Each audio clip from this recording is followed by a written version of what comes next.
예, 우리가 지난 시간에 그 위치적 성화와 그다음에 실질적인 성화 이제 이야기를 하다가 이 실질적인 성화 맨 끝 부분에 가서 우리가 이 성화할 때 우리 힘으로 의지를 가지고 이렇게 성화하는 그런 과정에 참여를 해야 된다.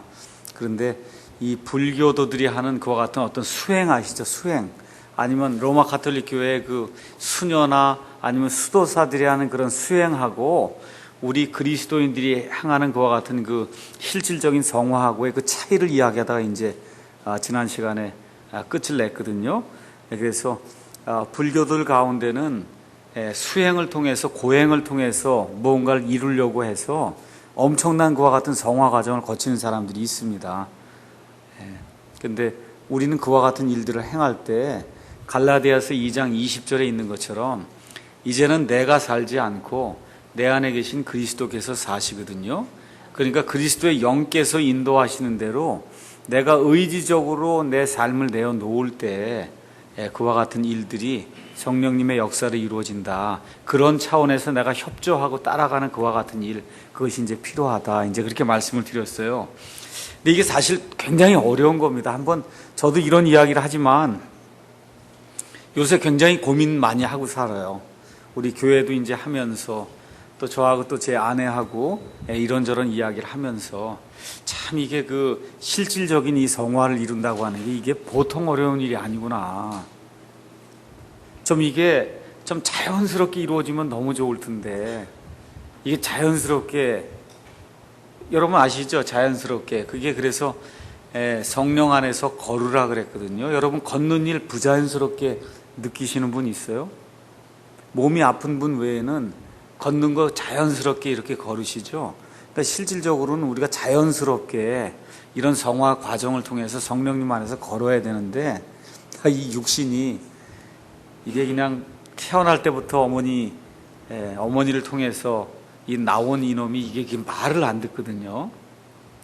참 고민이 돼요. 이게 고민이 됩니다. 그 다음에 나오는 게 완전한 성화입니다. 완전한 거룩함이 성화의 이제 최종 목표죠. 그래서 이건 우리가 perfect sanctification이다. 이제 그렇게 이야기를 할 수 있어요. 여러분 아시다시피 하나님 한 분만이 이제 거룩한 분이신데 이 세상을 사는 동안 우리가 가능한 한 하나님에게 가까이 나가려고 노력하고 거룩한 그런 삶을 살려고 노력하는 건 사실인데 완전한 성화는 이 땅에서 이루어지지 않습니다. 여러분이 아시는 대로 요한 웨슬리라고 하는 사람이 이 감리교회를 이렇게 이제 창시한 그런 그 창시자가 됐어요. 요한 웨슬레와 찰스 웨슬레, 그 다음에 같이 일했던 그와 같은 사람들을 밖에 있는 사람들이 뭐라고 불렀냐면 메소디스트라고 불렀어요. 그건 쉽게 얘기하면 규칙주의자다 그런 뜻입니다. 그래서 메소디스트를 지금 우리가 감리교회라고 감리라고 하는 게 아마 그럴 거예요. 감독 7위 그런 교회를 우리가 감리교회다 이제 그렇게 얘기를 하는데 원래 메소디스트는 그런 의미가 아니고 규칙주의자다 그런 얘기예요. 그래서 이 요한 웨슬레가 이 완전한 성화를 이 삶에서 이룰 수 있다고 그렇게 생각을 하고 완전 성화를 외친 그와 같은 분 중에 하나입니다. 그런데 그 당시에 또 유명한 조지 윗필드라고 하는 그런 분이 있었죠. 이분도 메소디스트였어요. 캘비니스틱 메소디스트예요. 캘빈주의를 하는 메소디스트, 규칙주의. 왜냐하면 다 그 옥스퍼드 대학을 출신들이거든요. 그래서 같이 그런 일들을 했는데 이쪽은 이제 예정론을 따라서 이제 그걸 주장을 했고 윗필드는 그 다음에 이쪽은 우리가 얘기하는 알미니안주의라고 하는 그와 같은 쪽을 따라서 이제 교리를 이제 만들어 나갔습니다. 그런 교리 쪽으로 나가다 보니까 웨슬리가 너무 극도로 나가다 보니까 나온 교리가 완전한 성화가 이 땅에서 이루어질 수 있다고 믿은 거예요. 이건 불가능하거든요. 그래서 이것이 감리교회가 이렇게 나가다가 완전 성화를 외치고 이렇게 하는데 안 되거든요. 이렇게 하는 가운데 이제 타락하는 그런 일이 이제 생기기 시작하니까 또 나온 게 나사렛파라고 하는 게 나온 거예요. 우리 여기 밑에 가면 나사렛 대학이라고 있잖아요. 이게 다 감리교 그 분파에서 이제 나온 겁니다. 그러고 나서 결국 맨 마지막에 나온 게 홀리니스 무브먼트가 나온 거예요. 그게 성결교회예요. 성결교회. 그게 다 뿌리가 같아요. 그래서 이쪽은 주로 얘기하는 게 완전 성화를 이룰 수 있다 하고, 구원에 관해서는 끝까지 구원을 지키지 않으면 구원을 잃어버릴 수 있다라고 하는 그와 같은 교리를 견지합니다. 그 마태복음 24장에 나오는 뭐 끝까지 견디는 자, 하여튼 이런 것들을 다 이용을 해갖고 하여튼 끝까지 견디지 않으면 구원을 잃어버릴 수 있다. 이런 것들을 가르치고, 그 다음에 이제 위필드라고 하는 이와 같은 사람들은 캘비니스트가 되기 때문에 무조건적인 선택, A는 천국 가도록, B는 지옥 가도록 하나님이 무조건 선택했다고 하는. 근데 이 사람들은 뭘 또 믿냐 하면 한 번 구원받으면 영원히 구원받는다 라고 하는 그런 교리는 또 이쪽에서 믿는단 말이에요. 그래서 이 두 가지가 계속해서 이제 갈등을 일으키면서 오고 있습니다, 지금까지. 근데 제가 여러분에게 말씀드릴 수 있는 것은 하나님의 말씀 안에는 두 가지 요소가 다 있기 때문에 어느 한쪽만을 자꾸 주장을 하다 보면 이단이라고 하는 그러한 소리를 들을 수밖에 없어요. 그래서 이 두 가지 어떤 예정론이라든지 아니면 만인 구원설이라고 해서 이렇게 하면서 잘못 나가서 퍼펙트 생티피케이션이나 아니면 구원을 잃어버린다라고 하는 이와 같은 그 극도의 어떤 알미니우스적인 그와 같은 거로 나가는 그런 일들은 어떻게 되냐면, 기차를 운행하려면 레일이 있어야 하잖아요. 그 레일이 영원히 가도 만납니까? 안 만납니까? 두 개가 안 만나죠. 그 안 만나는 것처럼 만날 수가 없는 일이에요. 그 두 개를 만나게 만들면 그런 문제가 생깁니다. 그래서 제가 말씀드리고자 하는 것은, 성경 안에 가서 보시면 하나님의 주권과 그 다음에 사람의 책임을 이야기하는 그런 케이스가 많이 있어요. 이 두 가지를 잘 균형을 이루지 않고 한쪽만 자꾸 강조를 하게 되면 그러면 항상 문제가 생길 그런 요소가 있다는 겁니다. 자, 어찌됐든 완전한 성화는 이 땅에 사는 동안에는 어떤 성도도 이룰 수가 없습니다. 그런데 지금 이 다음에 성결교회 다음으로 나온 그러한 그 운동이 뭐냐 하면 오순절 운동이에요. 오순절, 그 다음에 은사운동, 이런 것들이 그 뒤로 나오는 거예요. 신학적인 배경은 거의 같아요. 뭐냐, 끝까지 견뎌야 구원받는다는 겁니다.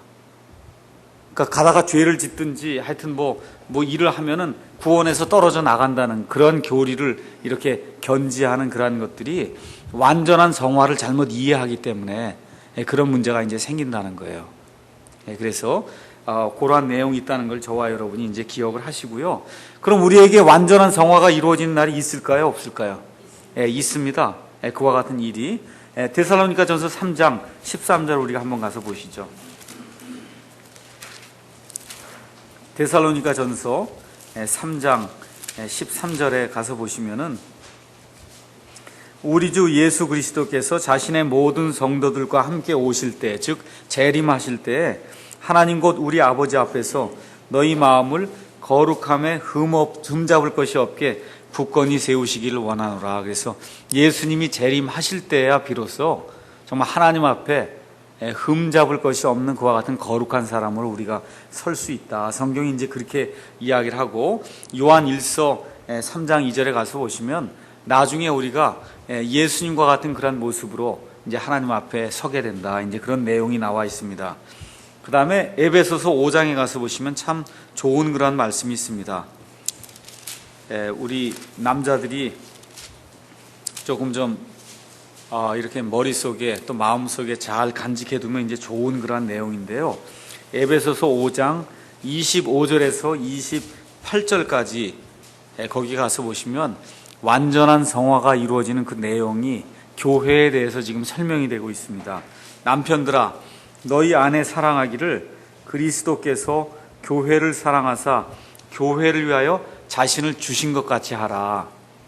그래서 예수님이 교회를 위해서 자신의 몸을 내어 주셨거든요. 그렇게 하듯이 남편이 이제 아내를 사랑하라 이제 얘기가 나오면서 26절에 예수님께서 이렇게 자신의 삶을 주신 목적이 있다는 거예요.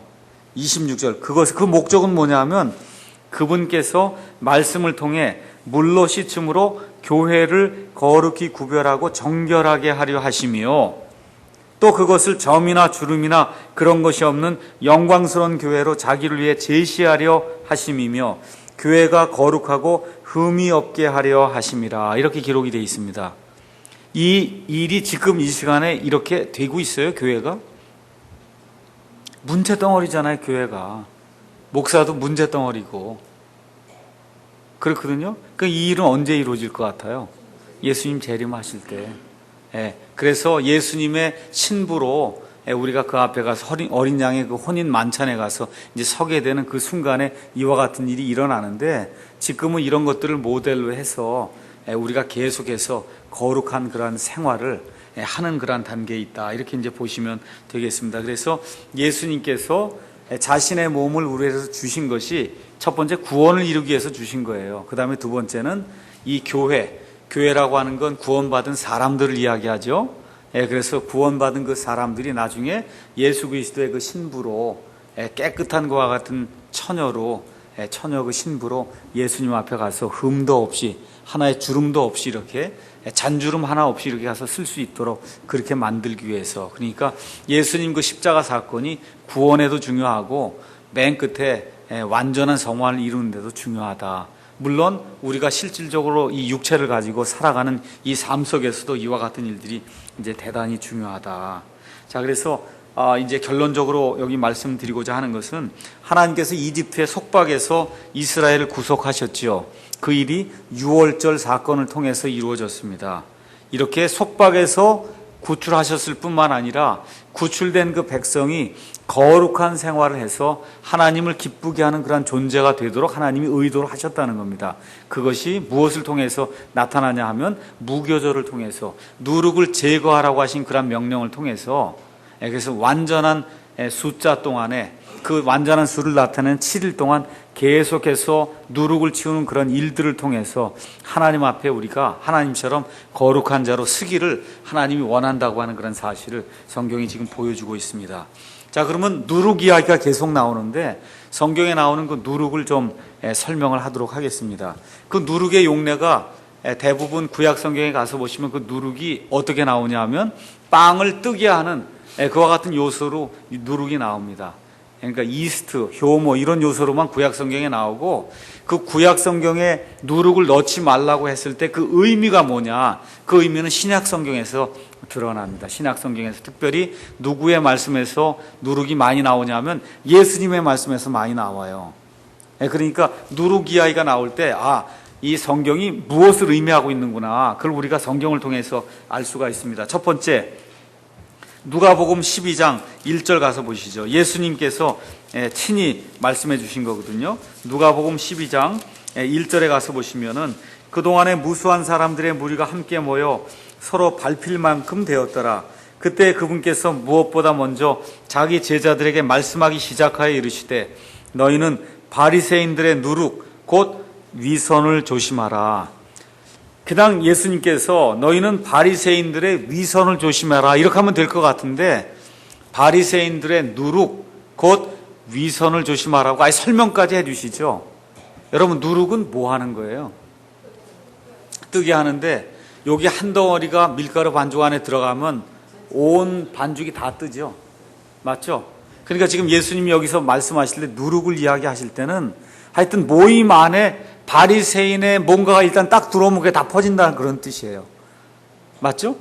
그러니까 그런 의미로 예수님이 얘기하시는 거란 말이에요. 이런 누룩이 나올 때, 요건 한 덩어리 안에, 이 커다란 덩어리 안에 요만큼이라도 이게 들어오면은 그런 빵덩어리 전체가 다 뜨게 되니까, 부풀어 오르니까, 그런 의미로 예수님이 바리새인들의 누룩을 조심하라 라고 지금 제자들에게 이야기한단 말이에요. 그것도 무엇보다 먼저 그 얘기를 하시는 거예요. 다른 얘기 하시기 전에 무엇보다 먼저 바리새인들의 누룩을 조심하라고 지금 얘기하신다. 그러니까 이게 부풀어 오르는 거다. 그거를 방지하도록 지금 예수님이 지금 말씀해 주시거든요. 그러면서 나오는 단어가 뭐냐면 위선이라는 단어예요. 우리 개혁 성경에 이거를 외식이라고 그랬어요. 외적으로 이렇게 가식적으로 꾸미는 거다, 그런 뜻입니다. 그래서 외식은 몸에도 나쁘고 신앙생활에도 나쁘다. 몸에 나쁜 외식은 밖에서 하는 외식 아시죠? 이건 몸에도 나쁘고, 교회에서 외식을 하면 그럼 아주 영적으로 굉장히 나빠요. 지금 외식이라고 그러면 좀 이해가 안 되기 때문에 우리 지금 중학교, 고등학교 가서 보면 히포크리트 이렇게 이제 이야기를 하는데, 그거 다 위선자라고 배웠거든요. 위선자. 여러분, 예수님 당시에 그 나사렛이라든지 예루살렘이라든지 그 유대 지방에는 누가 다스렸냐면 로마 사람들이 다스렸어요. 그러니까 로마 사람들이 제일 좋아한 것 중에 하나가 뭐냐 하면 연극이었습니다. 그러니까 가는 데마다 큰 도시에는 극장을 지었어요. 극장 그러니까 또 여러분 스크린 생각하시면 안 됩니다. 무슨 커다란 무슨 스크린이 있었나 보다. 그건 지금의 극장이고 옛날의 극장은 배우가 나오는 거예요. 배우가 나와서 뭐 노래를 하든 하여튼 이렇게 한단 말이에요. 그러면 여기 배우가 이 안에 쓰면은 배우는 A라고 하는 그런 어떠한 그 사람이 이 안에 쓴단 말이에요. 근데 연극 대사를 가지고 배우가 여기 딱 쓰게 되면 그때는 더 이상 자기 모습을 가지면 안 되죠. 그렇죠? 극 중에 나오는 그 인물이 돼야 된단 말이에요. 그러니까 속은 완전히 딴 사람인데 실질적으로 이렇게 표현이 되는 건 극 중에 인물로 지금 표현이 된단 말이에요.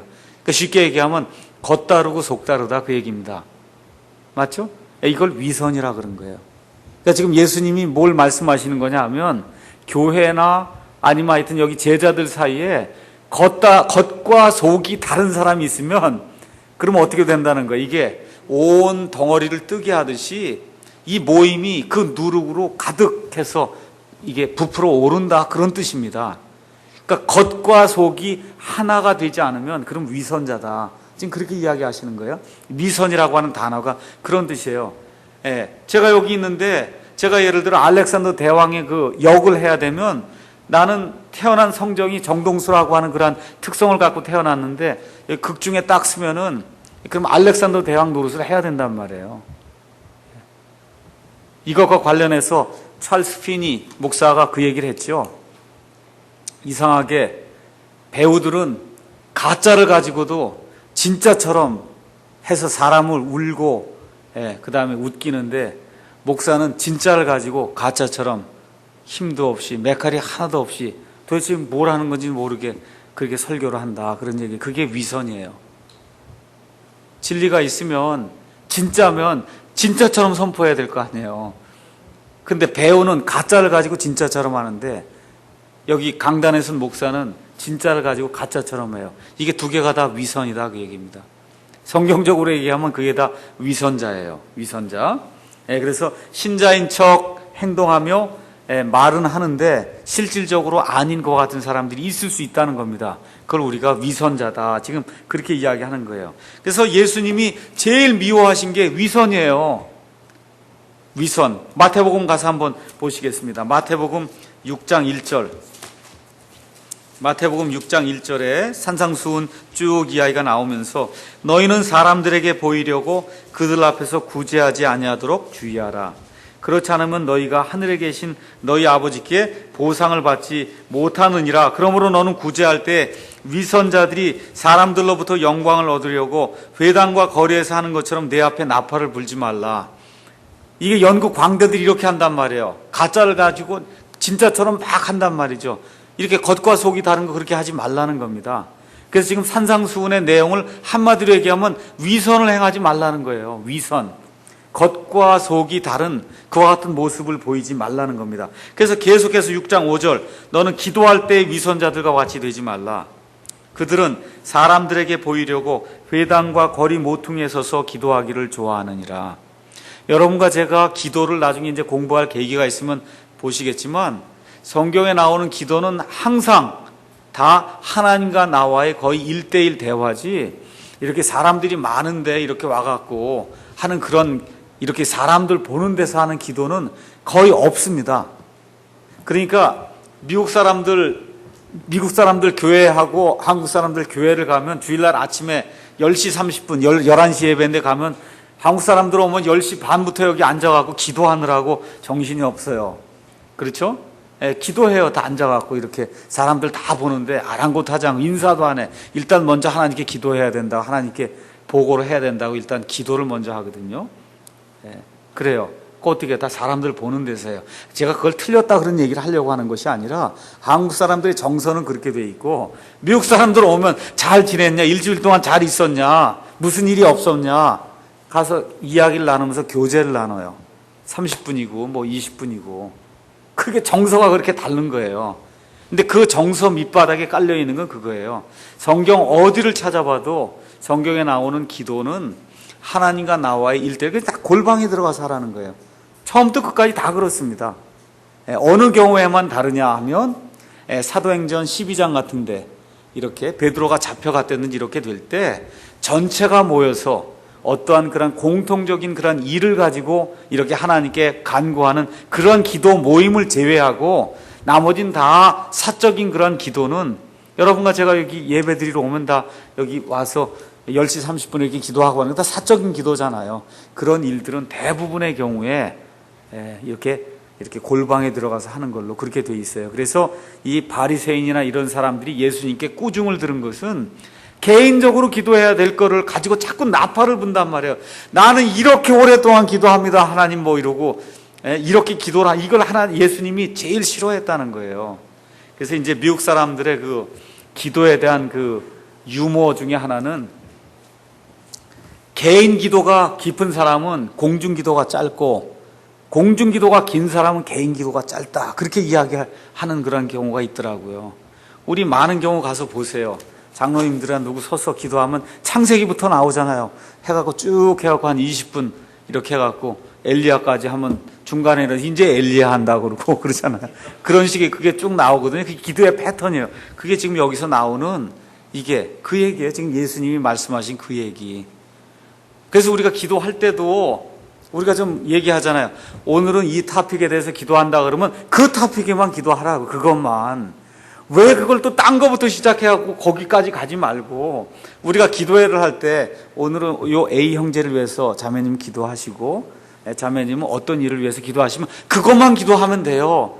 처음부터 사랑이 많으신 이것부터 해갖고 이렇게 해갖고 또 똑같은 거 이렇게 후렴 넣듯이 하지 말고, 오늘 형제님은 요 일을 위해서 기도해 주시고 어느 자매님은 이 일을 위해서 기도해 주시고 이렇게 다 배분하거나 이렇게 해서 기도하면은 그것만 놓고 기도하세요. 나머지는 집에 가서 하시면 되니까. 나머지는 그런 식으로 해야 질서가 이제 유지가 된다, 그 얘기입니다. 그래서 여러분과 제가 여기 가셔서 예수님의 그 기도 패턴이나 예수님이 원하시는 그런 기도의 그 모습을 가서 보시면 하여튼 위선을 떨면 안 되게 돼 있어요. 위선을 떨면. 그러니까 미사하려고 써갖고 막 그렇게 하려고 그런 사람이 굉장히 많은데 하나님 앞에 꽝이다, 그 얘기예요. 그게 위선이에요. 뭔가 높고 높은 무슨 저 보좌 위에 앉으셔서 이렇게 나가는 거 있잖아, 이런 거. 발가락에 뭐 때 같은 이렇게 저희를 이런 식의 그거 하지 말라, 그 얘기죠. 그게 뭐 극존칭을 쓰고 이렇게 대조를 해갖고 뭐 이렇게 하려고 하는 건 좋은데 이런 것들이 잘못되면은 위선이 되기 쉽다는 겁니다. 그러니까 평범하게 내 마음속에 있는 거를 진실하게 이렇게 아뢰는 거, 길든지 짧든지 그렇게 아뢰는 게 기도지, 거기에 무언가를 자꾸 장식을 해갖고 형식을 자꾸 갖추어서 이렇게 하는 것은 위선이다. 예수님이 뭐라 그래? 바리새인들이 그런 일을 하니까 그런 게 교회에 들어오면 퍼진다는 거예요. 그러니까 그런 누룩을 조심해라. 예수님이 지금 그렇게 이야기하시는 겁니다. 그 다음에 이제 또 나와 있는 게 16절에서 18절. 그 다음에 또 나오는 게 뭐예요? 금식하는 거 얘기하는 거예요. 금식할 때 이 사람들은 어떻게 했어요? 금식 표를 내려고 하여튼 얼굴에 밥 먹지 않았으니까, 그렇죠? 금식의 표를 내갖고 나는 금식을 했습니다, 이걸 드러내려고 그랬단 말이에요. 그렇게 하지 말라는 거예요. 그렇게 하지 마. 그게 위선자들이 하는 거다. 위선자들이 하는 거다. 그런 것들이 교회에 들어오면 교회에 문제가 생긴다는 거예요. 퍼진다, 그 얘기입니다. 그 다음에 이제 또 나와 있는 게 15장 7절에서 8절도 한번 가서 보시죠. 15장 7절에서 8절 마태복음. 예수님께서 이제 또 말씀하시는 것 중에 하나가 우리가 부모님께 효도하는 그런 그 내용이 나와 있습니다. 이스라엘 사람들이 이제 그렇게 하거든요. 이게 헌금을 드려야 되겠는데 돈을 벌면 그 일부분으로 부모님께 효도를 해야 되는데 그렇게 하면 하나님께도 바쳐야 되고 부모님께도 이게 드려야 되고 이러니까 돈이 없다 이거예요. 그러니까 부모님께 그 바칠 거, 그건 내가 하나님께 드렸으니까 그걸 다 끝이다. 이렇게 이제 주장하는 사람들이 나타나기 시작하는 거예요. 그걸 또 법으로 만들었단 말이에요. 그걸 고르반 제도라고 이제 이야기했어요. 그랬더니 예수님이 그런 게 위선이다, 그렇게 이야기하는 거예요. 그게 위선이다. 그래서 여기 디모데에게 주는 그 말씀을 이제 이야기하면서 정말 자기 일가 친척을 돌보지 않으면서 교회 갖다가 뭐 다 갖다 바친다고 하는 거, 그게 지금 이게 다 위선이라고 얘기하는 겁니다. 그러니까 자기 아버지, 어머니 돌보는 걸 내팽개치고 교회에다가만 갖다 잔뜩 헌금하는 사람이 있거든요. 그렇잖아요. 그게 위선이라는 거예요. 지금 7절에 너희 위선자들아 지금 얘기하잖아요. 이사야가 너희에 대해 잘 대언하였도다. 그 앞에 내용이 뭐예요? 지금 부모님에게 효도하지 않고 교회에다 다 갖다 바쳤다고 이야기하는 사람들 지금 얘기하는 거예요. 저희 주변에도 이런 사람들 많이 봤어요. 근데 중요한 것은 부모를 공경해야 됩니다. 그 약속 있는 첫 번째 계명이에요. 하나님의 명령이고, 그래서 부모를 공경하지 않으면서 하나님을 잘 공경한다 그러고 그건 말이 안 되거든요. 아이들이 다 보고 있는데 그게 말이 안 됩니다. 그래서 그런 일들을 하는 거, 하나님을 섬긴다 하면서 부모를 멸시하거나 이렇게 하는 거, 그게 위선이다. 지금 성경이 그렇게 이야기하는 겁니다. 자, 그래서 이제 바리새인들이 나오는데 이 바리새인들이 어떻게 나왔는지 여러분 대강 아실 거예요. 예수님 오시기 한 400년 전, 그 전에 이제 이스라엘 백성이 이제 바빌론 포로 생활에서 이제 돌아왔습니다. 이게 돌아왔는데 뭐가 없었냐면 그 400년 동안에는 하나님께서 직접 계시를 주지 않았어요. 그래서 더 이상 하나님의 말씀이 없었어요. 이런 가운데 한 200년이 지나갔습니다. 이렇게 200년이 지나가고 나서 그럼 예수님 오시기 약 200년 전쯤에 이 안티오쿠스 에피파네스라고 하는 그 시리아의 그 왕이 이스라엘 땅을 이제 침범을 해갖고, 그래서 이스라엘 백성이 가장 존중이 여기는 그 하나님의 성전에 들어가서 돼지 피를 뿌리고 말 그대로 돼지로 고사를 지냈단 말이에요, 거기서.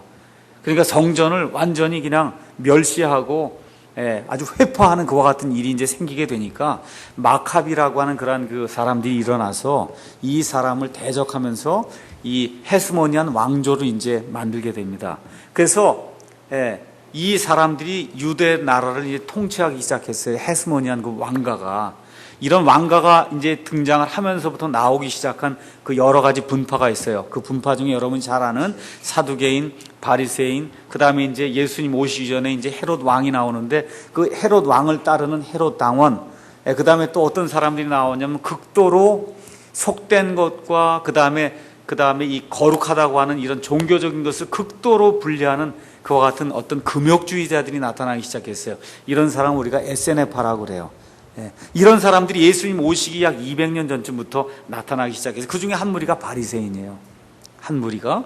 그래서 예수님 오시기 한 200년 전부터 이런 것들이 나타나기 시작해갖고 그게 한 200년 동안 계속해서 발전을 해오다가 예수님 때 피크를 이룬 거예요. 예수님 때. 그러니까 여러분 갑자기 누가 이 말라기 끝난 다음에 갑자기 이게 들었으니까 마태복음 나오니까 갑자기 바리새인이 나오죠. 그렇죠. 사두개인이 나오죠. 헤롯 당원이 나오죠. 그렇잖아요. 뭐 이런 게 나오니까 이 도대체 이게 어디서 나오는가? 그렇게 하는데 그러한 무리들이 중간 그 400년이 있었는데 침묵의 400년. 그 400년의 뒷부분 200년 동안에 이와 같은 무리들이 이제 생겨나기 시작했어요. 또 뭐가 나왔냐면 회당이 엄청나게 많이 이렇게 깔리기 시작해요. 유대인들의 회당. 이와 같은 일들이 나중에 이제 계기가 되면 그 400년간의 그 침묵기 동안에 하나님이 하신 그런 일들에 대해서도 한번 이제 말씀을 드릴 수가 있습니다. 그래서 이 바리새인들이 말 그대로 철저히 글자 그대로 하나님의 말씀을 지키려고 여러 가지 그런 율법 조항들을 이제 만들어 놓기 시작했습니다. 근데 이 사람들의 특징이 뭐냐면 분리주의자예요. 그러니까 원래 뜻은 뭐냐 하면은 원래는 이런 데서 나온 거예요. 한번 가서 보시죠.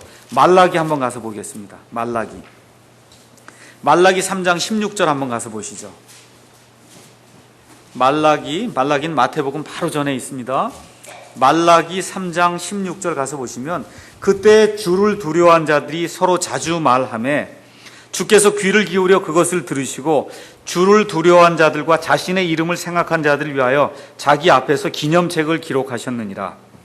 만군의 주가 말하노라. 내가 나의 보석들을 만드는 그날에 재림의 날에 그들 나의 소유로 삼을 것이요 저 사람이 자기를 섬기는 자기의 친아들을 아끼는 것 같이 내가 그들을 아끼리라. 이렇게 이야기하면서 이 말라기가 끝날 무렵쯤에 이와 같이 하나님께로 자신을 구분해서 거룩한 삶을 살아야 되겠다는 그런 어떤 움직임이 일어났다면 우리 조상들이 하나님께 죄를 짓는데 특별히 무슨 죄를 졌냐면 우상 숭배 죄를 졌어요. 그래서 여러분 가셔서 이 말라기가 끝난 이후에 여기 마태복음, 마가복음, 누가복음 가서 보시면 예수님이 책망하는 것 중에 우상 숭배 책망은 하나도 없어요. 그 전까지 구약 성경에서 계속 대언자들이 책망하는 내용의 첫 번째가 뭐예요? 우상 숭배거든요. 그래서 이 우상 숭배는 여기 바빌론 포로 생활로 해갖고 이 백성들이 거기 70년 가 있는 동안에 뼈저리게 느낀 거예요. 이제 절대 우상을 숭배하지 않는다. 이것 때문에 우리 조상들이 잘못하고 그 결과 우리가 나라를 잃고 여기 바벨론 포로 생활을 하는구나 해서 절대 우상은 숭배하지 않는데 돌아와서 우상은 숭배하지 않았어요. 이런 가운데 한 무리가 일어나서 자기 자신을 하나님께로 분리하고 무언가를 해보려고 하는 그런 운동이 일어났어요. 근데 그 운동이 율법 글자에 매이기 시작하니까 그게 바리새인이 되고 마른 거예요. 처음엔 좋은 의도로 시작이 된 겁니다. 근데 그걸 글자 하나를 지키려고 지금 노력을 하다 보니까 그렇게 이런 일들이 발생한 거예요. 그래서 제가 요번 6월인가 이제 이스라엘을 갔는데, 이스라엘에 가면은 그 서쪽 벽이 남아 있습니다. 그 서쪽 벽은 예수님 당시에 헤롯 성전이 있었잖아요. 그 헤롯 성전이 완전히 회파가 되고 서쪽에 있는 그 벽만 한 일부만 이제 남게 된 거예요. 그것은 온 세상으로 이스라엘 백성이 이제 흩어져 나갔습니다. 그리고 1948년도에 이스라엘 백성이 돌아와 보니까 남은 건 하나도 없고 서쪽 벽 그것만 남은 거예요. 그걸 우리가 통곡의 벽이라고 이야기해요. 그 통곡의 벽에 지금 가서 거기 가서 보시면 지금도 와서 그냥 어른들이 와서 그냥 엉엉 울어요. 엉엉 우는데 어떻게 하냐 하면 거기다가 울면서 여기다가 다 글씨를 써갖고 여기다가 하나님께 그 기도를 다 적어갖고 요거를 구겨갖고 이걸 동그랗게 말아갖고는 그 벽에 그 구멍에다 집어넣습니다. 그럼 다음날 또 다 떨어지면 또 딴 사람에서 집어넣고 이렇게 하면서 어떤 일들을 하냐면 머리에다가 조그만 그 성구함을 이렇게 집어넣었단 말이에요. 성구함을. 그 신명기에 있는 대로 들어가든지 나가든지 내 이마에다 하나님의 말씀을 집어넣으라 그러니까 그 하나님의 말씀을 이렇게 구겨갖고선 요 조그만 가죽 성구함에다 해갖고는 여기다 다 차고 와갖고는 아들들 데리고 와서 엉엉 울어요. 그 앞에 가서. 그게 뭐 하는 거예요? 글자대로는 지키는 거예요. 지금 어떻게 하든지 글자대로 지키려고 하는데 그게 지금 뭐가 없냐면 영이 없단 말이에요. 영이 없어요. 그 지금 바리새인들처럼 지금 하고 있는 거예요. 이 사람들이 하나님의 그 뜻을 구하기 위해서. 참 묘한 그런 그 민족이다 이렇게 이야기할 수 있는데 우리나라 사람이 근데 이 유대인들하고 엄청 비슷해요. 제가 여러 나라 이렇게 가서 이렇게 보니까 우리나라 사람들의 그 종교성이 유대인들하고 굉장히 비슷해요. 머리가 뛰어난 것도 굉장히 비슷하고 근면한 것도 굉장히 비슷하고 독종인 것도 비슷하고 하여튼 미국에 이민 가면 한국 사람은 16시간에서 18시간 일해요, 하루에. 옛날에 그다 유대인들이 그랬거든요. 근데 유대인들 다 그러고 지금은 다 재산을 많이 모아서 유대인들이 다 팔고 나가는데 이제 중국 사람, 한국 사람이 이제 들어가는 건데 중국 사람도 그렇게 일을 못 해요. 한국 사람은 하루에 16에서 18시간 일해요. 그런 민족이 없어요. 예. 그러니까 하여튼 모든 것에서 우수성이나 열심이나 종교성이나 이런 데 가서 보면 거의 비슷한데 교회에서 행하는 일도 바리새인들하고 거의 비슷한 일들을 많이 해요. 여기 교회에서 일천번제 헌금 뭐 이런 거 하는 거 보면 아주 그 열성이 대단합니다. 새벽기도, 전 세계 새벽기도 있는 나라가 어디 있어요? 없어요. 전 세계 새벽기도 있는 나라, 아침부터 락음악회 하면서 꽝꽝대고 하는 나라가 어디 있어요? 우리나라뿐이. 지금 해서 그거를 외국에 수출하기 때문에 지금 문제가 생기는 거예요. 선교한다 그래갖고 새벽 4시 반에 일어나서 꽝꽝대는 걸 지금 필리핀, 러시아 다 수출하잖아요, 우리나라가. 그거는 성경의 기독교가 아니에요. 그건 한국식 샤머니즘식의 기독교인데 그게 지금 성행할 수 있는 이유가 뭐냐? 종교성이 특출해요, 우리나라 사람들이. 아주 유대인들하고 굉장히 비슷하거든요. 그래서 여러분과 제가 한번 마태복음 이렇게 읽으시면서 예수님이 그 바리새인은 누구 책망할 때 우리 교회 현실하고 한번 가서 비교해 보시라고요. 얼마나 비슷한가 하고 있는 내용이. 근데 하기는 다 뭘 한다 그래요? 하나님 위해서 한다 그러죠. 전 세계 어느 나라 사람이 예배당을 성전이라 그럽니까? 나 오늘 홀리 템플에 간다, 성전에 간다. 그 말도 안 되는 얘기 아니에요. 말도 안 되는 얘기. 그런 일들이 우리나라 사람들 행하고 있거든요. 예. 왜 그래요? 이걸 교회를 예배당이라고 생각 안 하고 성전이라고 그러고 제사장이라고 그러고 제사 드린다 그러고 성물을 바친다 그러고 성미를 뜬다 그러고 이런 일들, 이거 다 구약식의 이게 이스라엘 백성이 행하던 그런 일들인데 종교심이 특출나고 샤머니즘이 강하다 보니까 기독교를 그런 식으로 오해해갖고 자기 나름대로의 기독교를 지금 하고 있기 때문에 이런 일들이 발생하는 거예요. 그걸 예수님이 위선이라고 얘기하는 거예요. 이게. 근데 이게 들어오면 어떻게 돼요? 퍼져요. 온 덩어리를 다 뜨게 하는데 지금 한국에 락 음악 안 하는 교회 거의 없어요. 다 밴드 가져다 놓고 새벽부터 두들기고 있거든요. 그래서 교회당 얻으려고 그러면 안 주는 거예요. 건물 주인들이 새벽부터 떠드니까. 교회 한다 그러면서 건물을 안 빌려줘요.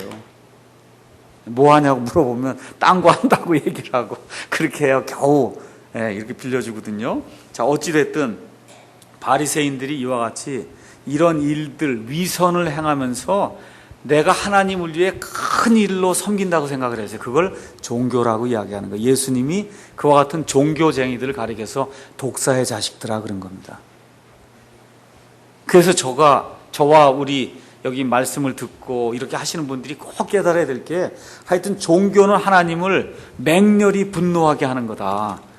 그렇게 생각하시면 됩니다. 예수님이 오셔서 창녀와 세리들은 어떻게 다 용서해 준단 말이에요. 그런데 이 바리새인들 보고는 어떻게 이 독사의 자식들아 그러잖아요. 그런 일들이 예수님의 입을 통해서 이제 나오게 됩니다. 그러니까 바리새인들이 하는 일들이 누가복음 18장 가서 보세요. 아주 거기에 가서 보시면 극명하게 이렇게 대조가 돼서 이제 나옵니다. 누가복음 18장 10절에서 12절. 거기 가서 보시면 바리새인과 세리가 나오죠. 세리는 가슴을 치면서 나는 죄인입니다 하고 하나님께 고백을 하는데 바리새인이 뭐라 그래? 나는 저 세리, 저 죄인하고는 다릅니다. 그렇죠? 나는 일주일에 금식을 하고 11조를 드리고 나는 하나님 앞에 의로운 사람입니다 하고 크게 떠벌린단 말이에요. 이런 일들 하지 말라는 겁니다. 그래서 우리가 전도하거나 이런 것도 마찬가지예요. 전도 이런 거 다 좋은 건데 가서 실적, 제가 오늘 가서 5명 해왔습니다. 뭐 놀이터에 가서 3명을 구원시켰습니다. 구원시켰는지 안 시켰는지 우리가 어떻게 알아요? 그렇잖아요. 그 실적 부풀리기 이런 거 하지 말라는 겁니다. 특별히 우리 독립침례교회 이런 데서 전도해갖고 오면 또 몇 명씩 보고하거든요. 그건 하나님만이 아세요. 하나님만이 아세요. 그래서 이런 일들 가지고 자꾸 하면 그게 바리새인이 되는 거예요. 자기 실적을 자꾸 부풀리고. 그래서 예수님께서 이런 사람들을 독사의 자식들이라고 얘기하면서 누가복음 23장, 마태복음 23장 한번 가서 펴보세요. 마태복음 23장에 가서 보시면 예수님께서 이렇게 말을 듣지 않는 이 이스라엘 백성을 향해서 마지막 저주를 퍼붓는 내용이 마태복음 27장에 기록이 되어 있습니다. 그래서 23장 1절 쭉 얘기하면서 예수님이 2절에 서기관들과 바리새인들이 모세의 자리에 앉아 있으니 그러므로 무엇이든지 그들이 너희에게 지키라고 명하는 것은 너희가 다 지키고 행하되 그들의 행위대로 하지는 말라. 이게 무슨 얘기냐면 여러분이 이제 그 이스라엘에 있는 데 가서 보시면 회당이 있거든요. 회당에 조그만 의자를 하나씩 다 가져다 놨어요. 그 의자의 이름이 모세의 의자예요. 그래서 바리새인이나 랍비가 거기 앉아갖고 말씀을 가르쳤단 말이에요. 말씀을. 근데 이 사람들이 말만 하지 행하진 않으니까 이 모세의 자리에 앉아서 하니까 꼼짝을 못해. 이거 율법을 가르치니까. 그렇거든요. 그러니까 그 사람들 말만 하지 행하진 않는다 해서 예수님이 그 이후부터 이제 나오는 게 이 14절부터 나오는 거, 13절부터 나오네요. 예수님이 7번 화가 있을지어다 하고 계속해서 저주하는 그런 내용이 나옵니다. 일반 백성을 향해서는 예수님이 저주하지 않았거든요.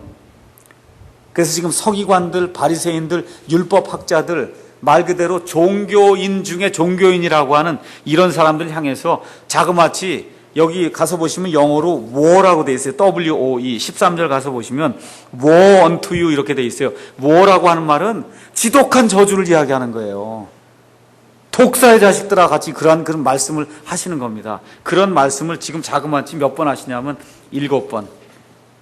7번 하시면서 맨 마지막에 이와 같은 종교 지도자들 때문에 내가 메시아로 이 땅에 와서 이스라엘 백성의 메시아로 왔는데 이 종교 지도자들 때문에 이 백성이 나를 받아들이지 않는다 해서 이제부터는 너희가 나를 절대 보지 못한다 해서 너희가 나중에 내가 재림할 때 주의 이름으로 오시는 이여 하고 나를 맞아 드릴 때까지는 절대 나를 보지 못한다 하고 예수님이 저주의 말씀을 퍼부으시고 그리고선 이 말씀을 끝내고 드디어 이제 24장, 25장에 가셔서 세상의 종말에 대해서 예언하시는 그런 말씀이 나옵니다.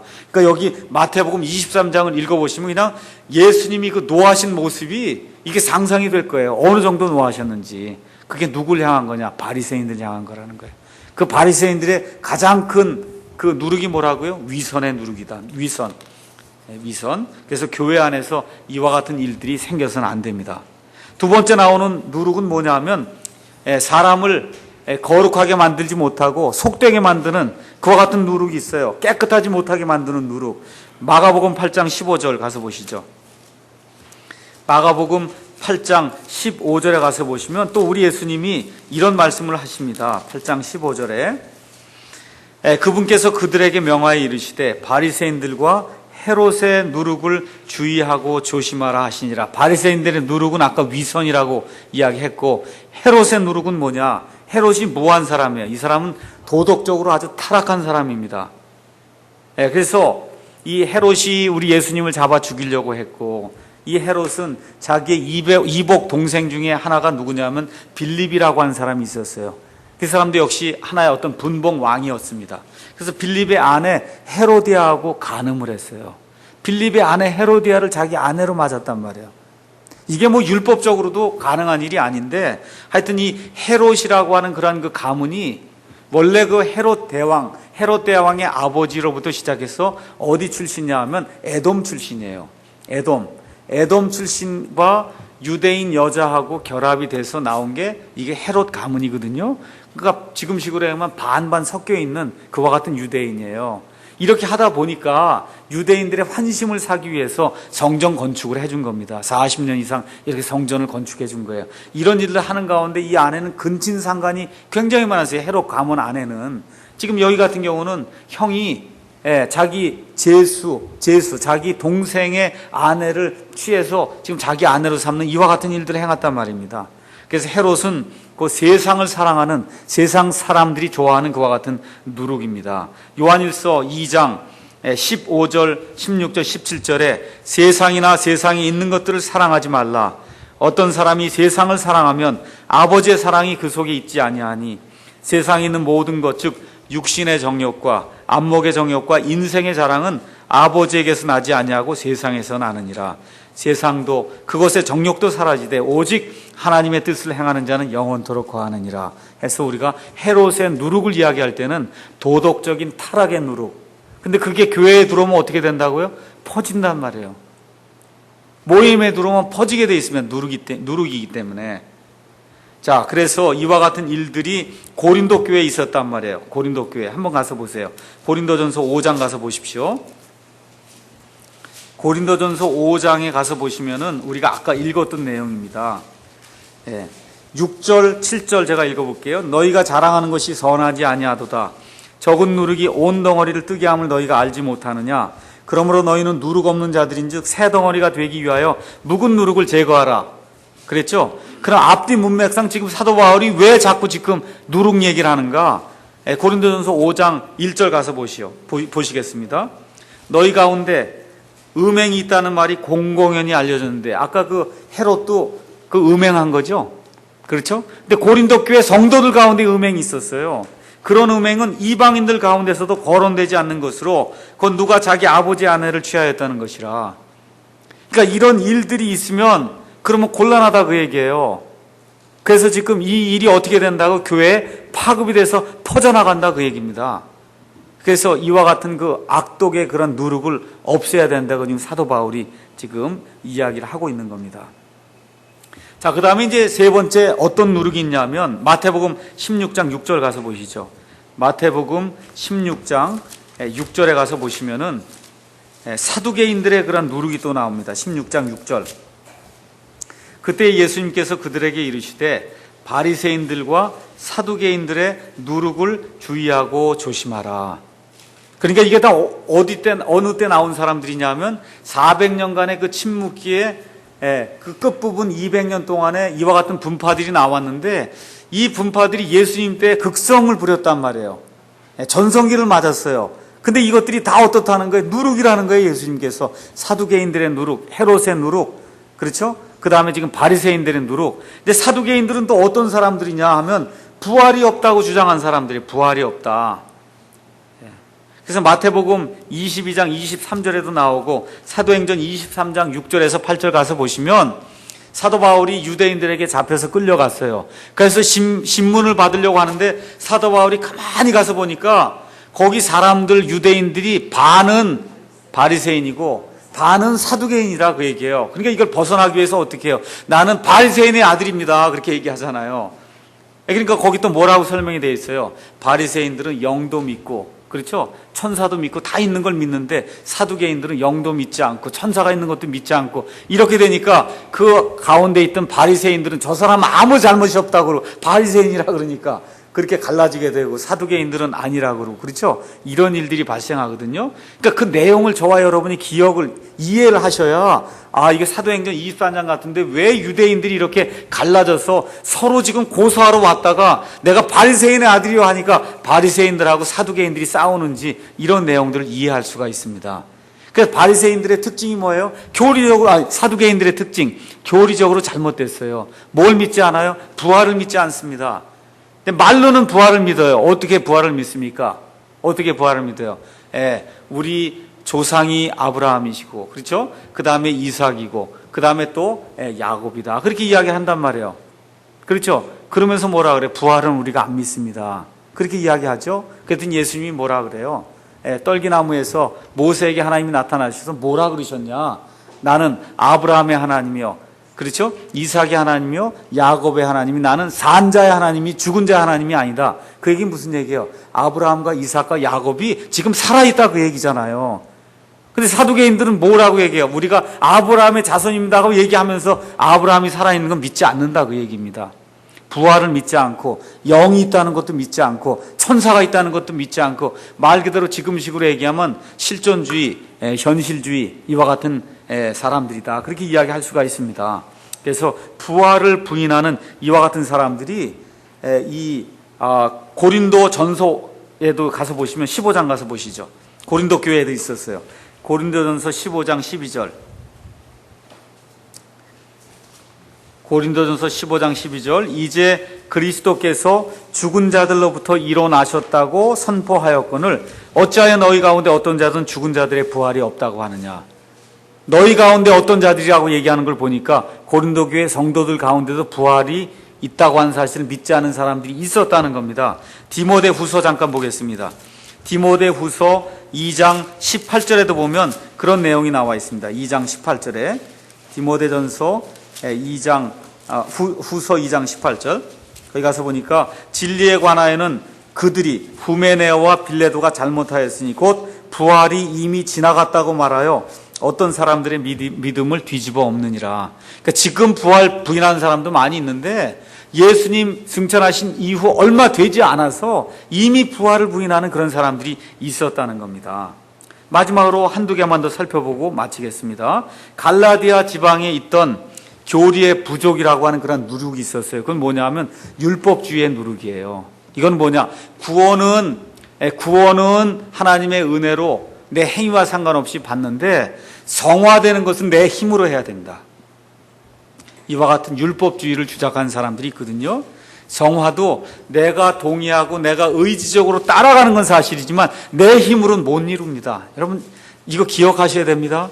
내 힘으로 이룰 수 있을 것 같으면 불교도들 하는 거하고 똑같아요.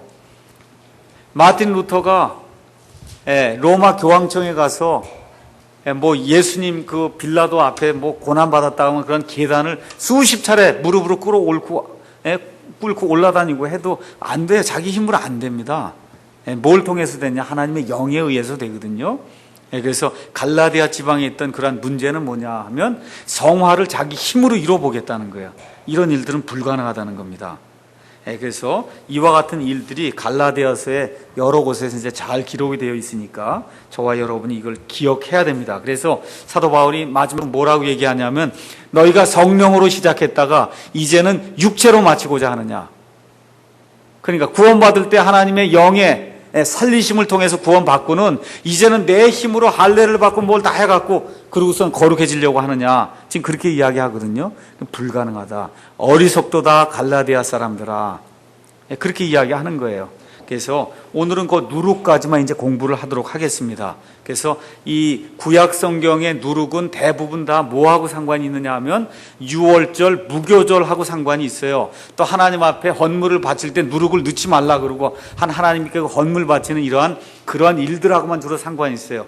근데 그게 신약 성경으로 넘어오니까 누룩이라고 하는 게 뭐 하는 거라 그랬어요? 뜨게 만드는 거라, 부풀어 오르게 만드는 거라 그랬잖아요. 그런 일들을 이스라엘 백성의 그러한 그 제사라든지 여러 가지를 통해서 예수님이 잘 알고 있기 때문에 그래서 헤롯의 누룩, 사두개인들의 누룩, 그 다음에 바리새인들의 누룩 이야기를 하면 이스라엘 백성이 다 알고 있단 말이에요. 그런 개념을 이용해서 예수님이 누룩이라고 하는 것이 무엇인지 설명을 해줬다는 겁니다. 그러니까 여러분이 고린도전서 5장에 가서 사도 바울이 얘기하는 이 이야기를 이제 이해하실 거예요. 고린도전서 5장 8절 가서 보세요. 거기 가서 보니까 그러므로 우리가 그 명절을 지키되 묵은 누룩으로도 말고 보세요. 악의와 사악함의 누룩으로도 말며 오직 순수함과 진실함에 누룩 없는 빵으로 하자. 거기 가서 보시면 묵은 누룩, 그렇죠? 악의의 누룩, 사악함의 누룩 이런 거 나올 때 예수님이 말씀해 주셨던 위선, 그렇죠? 위선 같은 거, 그 다음에 속되게 만드는 거, 그 다음에 교리 부족 이와 같은 것을 이렇게 연관을 지어서 이해를 하시면은 그러면 예수님이 말씀하신 그 누룩의 의미가 무엇이고 그 다음에 무교절이라고 하는 그런 그 절기를 통해서 우리가 누룩을 계속해서 치워야 된다고 하는 그 의미가 어떤 것인지 저와 여러분이 어느 정도 이해할 수 있다고 이제 생각이 듭니다. 오늘 여기까지 하도록 하겠습니다. 잠깐.